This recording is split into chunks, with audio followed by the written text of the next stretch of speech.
Chelsea Gray, like a coffee table with two legs out there dribbling a ball.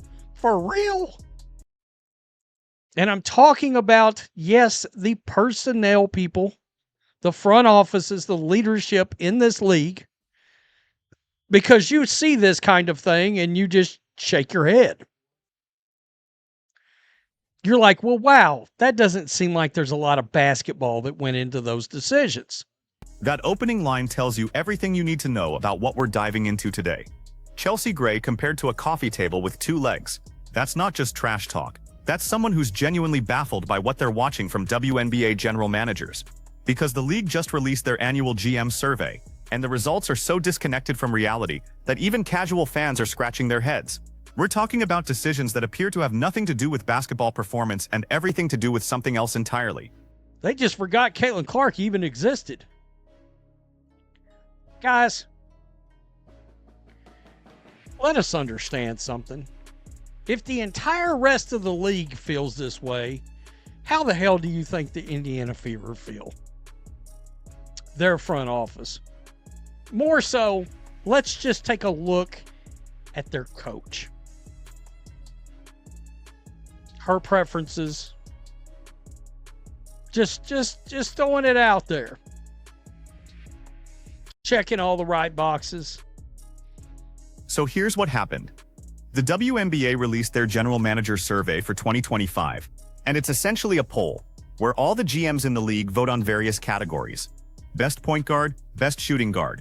Who would you start a franchise with? Who's going to win MVP? Standard stuff that every league does. Except this year's results have exposed something that a lot of people suspected but couldn't quite prove until now. The survey reveals a pattern that goes beyond basketball analysis. And when you line up the votes with the actual statistics from last season, the disconnect becomes impossible to ignore. Would they start a franchise with? Paige Bueckers got the most votes. Dallas Wings guard Paige Bueckers got the most votes as the player WNBA General Managers would have picked if they were starting a franchise today. The league's GM survey revealed Tuesday. Before last season, that nod went to Indiana Fever's Caitlin Clark, coming off a Rookie of the Year campaign, as Bueckers is now.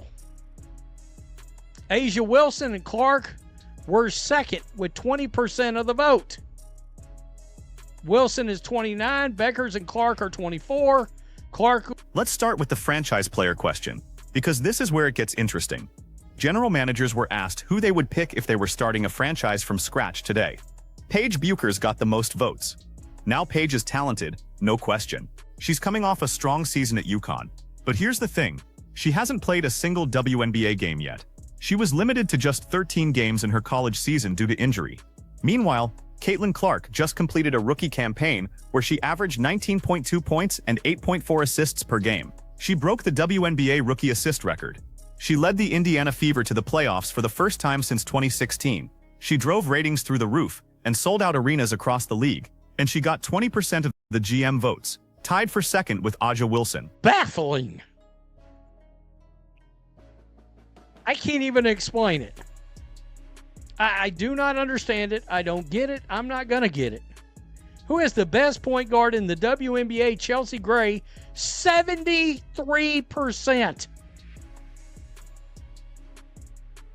20% Caitlin Clark, 7% Paige Bueckers. Jackie Young got best shooting guard. Paige Bueckers was second. Kelsey was third.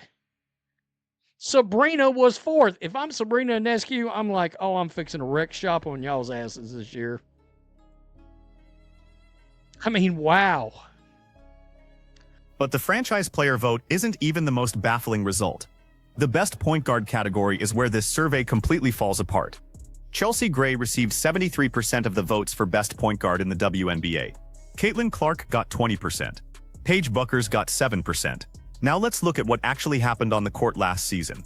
Caitlin Clark played 40 games and averaged 19.2 points, 8.4 assists, and 5.7 rebounds.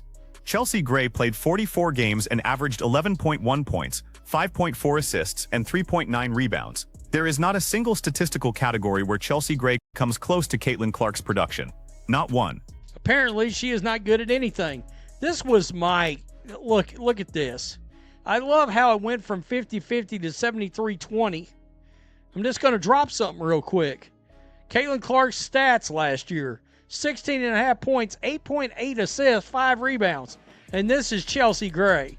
44 points, 44 games, 11 points a game, 5.4 assists, 3.9 rebounds. They ain't a single category where Caitlin Clark doesn't just...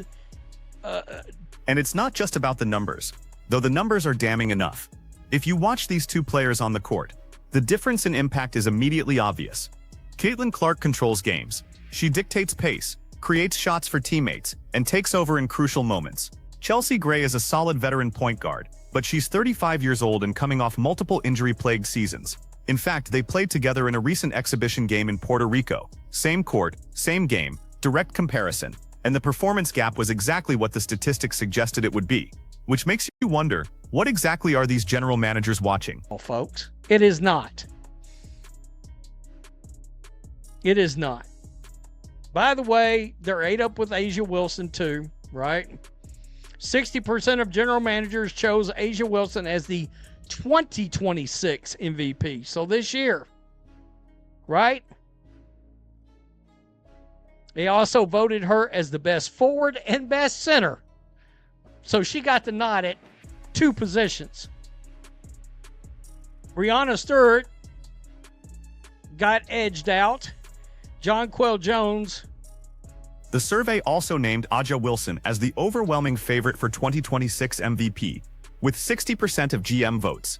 They also voted her as both the best forward and the best center in the league, so she got recognition at 2 different positions simultaneously, which is interesting from a positional flexibility standpoint. But here's where the pattern becomes clearer. The GMs also voted on best coach. Cheryl Reeve got 53%, Becky Hammon got 40%. Both coaches are part of what the video calls the agenda train. And if you've been following WNBA politics over the past few years, you know exactly what that means. At their coach. Her preferences.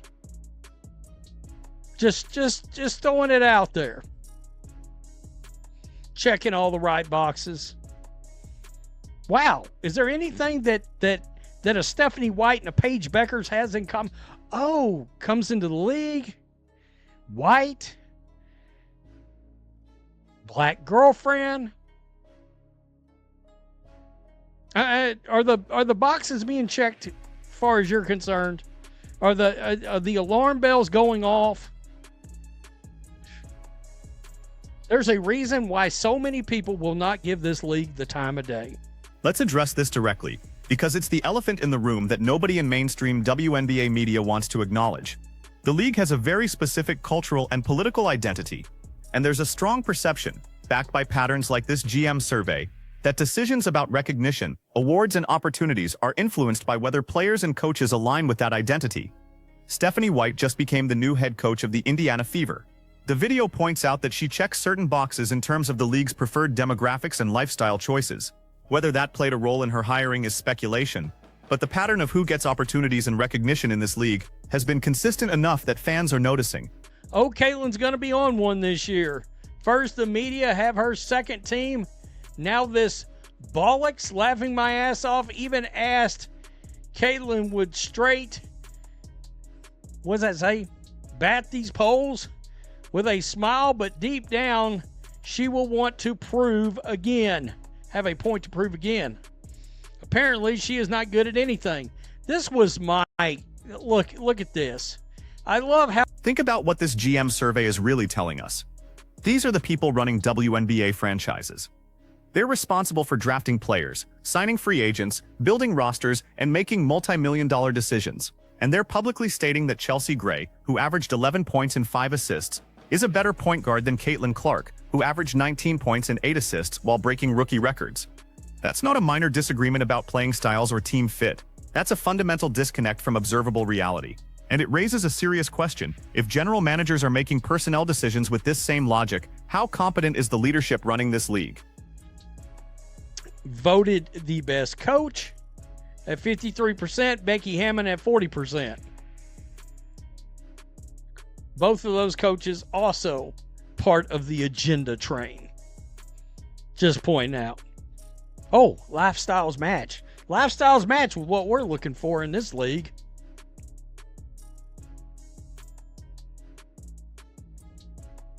Wow. Wow. Chelsea Gray, like a coffee table with two legs out there dribbling a ball. For real? Now, some people will argue that these surveys are just for fun, that they don't really matter, that GMs aren't taking them seriously, but that defense doesn't hold up. These are official league surveys. The results get published and discussed across sports media. General managers put their names and their professional reputations behind these votes. And more importantly, these votes reveal how these GMs actually think about players.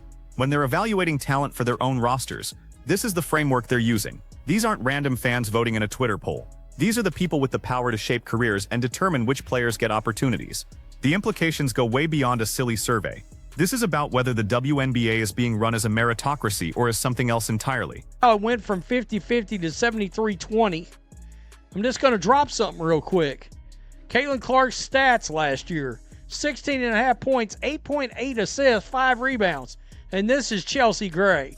44 points, 44 games, 11. Here's what makes this particularly frustrating for fans. Caitlin Clark has already proven she has a chip on her shoulder.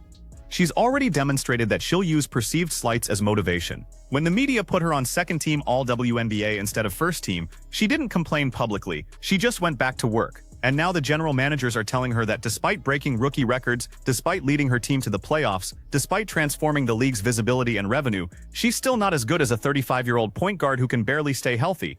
That's going to fuel her for the entire 2025 season. And I've seen her play many times. It's one of the most baffling things I've ever seen. The amount of glaze that is on that player across the league and from the old fandom of this league, it's baffling to me. It truly is. I don't get it. What am I supposed to be watching? Caitlin Clark basically dominates her. So general managers were asked who... Let's be clear about something. This isn't about Caitlin Clark needing validation from a GM survey. She's going to be fine regardless. Her game speaks for itself, her bank account speaks for itself, and her impact on the league speaks for itself. The Indiana Fever went from irrelevant to must-watch television because of her. This is about what it reveals about the people running WNBA franchises. It's about a league that constantly complains about not getting enough respect, not getting enough media coverage, not getting enough investment, and then the people in charge demonstrate that they're making decisions based on criteria that have nothing to do with performance on the court. You can't demand to be taken seriously as a professional sports league while simultaneously operating like a social club where membership matters more than merit. And here's the broader context that makes this survey even more significant. The WNBA just completed its most successful season in history, largely driven by Caitlin Clark's arrival. Attendance records were shattered. Television ratings doubled and tripled. Merchandise sales exploded. The league signed new media deals worth substantially more than previous contracts. All of that growth came from new fans tuning in to watch Caitlin Clark play basketball. These weren't existing WNBA fans who suddenly started caring more. These were people who had never watched the league before, and a lot of them are already getting turned off by the politics and the obvious bias they're seeing. When those new fans see a GM survey that says Chelsea Gray is better than Caitlin Clark, they're not stupid. They watched the games. They saw who was actually dominating. And they recognize that something other than basketball is influencing these decisions. The WNBA has a choice to make. It can embrace the massive new audience that Caitlin Clark brought to the league, or it can cater to the old guard and the existing power structure that's been running things for years. But it can't do both. And surveys like this make it crystal clear which direction the league's leadership is leaning. Think about the message this sends to young players coming into the league. Work hard, break records, transform the sport's popularity, and you still won't get recognition from the people in charge unless you fit a certain profile. That's not how you build a sustainable professional sports league. The video mentions Sabrina Ionescu, finishing 4th in the shooting guard category. She's got to be looking at these results and thinking the same thing. Another player who's been carrying the league's visibility for years, and she can't even crack the top 3 in her position according to GMs. Here's what's going to happen. Caitlin Clark is going to use this as motivation. Just like she's used every slight throughout her career, she's going to come back next season even more focused, even more dominant. And when she's putting up 25 points and 10 assists per game, these same general managers will find new reasons to explain why she's still not quite good enough. Meanwhile, the fans who came to watch her play will continue to notice the disconnect. They'll see the bias, they'll recognize the agenda, and a lot of them will decide that the WNBA isn't worth their time or money if this is how the league operates. The tragedy is that the WNBA has never had a better opportunity to grow into a truly major professional sports league. The talent is there, the audience interest is there, the media infrastructure is there, but the leadership continues to undermine that potential by prioritizing politics over performance. Chelsea Gray is a respected veteran who's had a solid career, but she's not a better point guard than Caitlin Clark in 2025. That's not opinion, that's observable fact based on every relevant metric. And when 73% of general managers vote otherwise, it tells you that facts don't matter as much as other considerations. So what should fans take away from this? First, trust your own eyes. If you watch games and see Caitlin Clark dominating while Chelsea Gray struggles to stay on the court, believe what you're seeing. Don't let league surveys gaslight you into thinking your perception is wrong. Second, understand that this is bigger than basketball. The WNBA has become a culture war battleground, and the people running the league have chosen a side. That's their right. But it comes with consequences. And one of those consequences is that a large portion of the potential audience will never fully embrace the league. Third, recognize that Caitlin Clark doesn't need these general managers to validate her greatness. She's already proven it where it matters, on the court, in the ratings, and in the bank. Their votes reveal more about them than they do about her. The question is whether the WNBA will ever prioritize basketball over politics. Based on this survey, the answer appears to be no. And that's why so many people who want to support women's basketball find themselves frustrated with the league's leadership. You can't build a sustainable sports league on anything other than meritocracy. Fans will tolerate a lot, but they won't tolerate being told that what they're watching with their own eyes isn't real. The WNBA is testing that limit with surveys like this. So here's the final thought. When the 2025 season starts, and Caitlin Clark is torching defenses while Chelsea Gray is struggling to get minutes, remember this survey. Remember that 73% of general managers thought Gray was the better point guard. And ask yourself whether these are the people who should be running professional basketball franchises. Because if this is the level of evaluation and decision-making at the top of the WNBA, the league has much bigger problems than media coverage or revenue sharing. It has a competence problem. And that's a lot harder to fix than getting a new TV deal. What do you think? Are these GMs completely out of touch, or is there something we're missing in their evaluation? Drop your thoughts in the comments. Hit that subscribe button, and let's keep this conversation going. Because the WNBA isn't going to address these issues unless fans keep demanding accountability.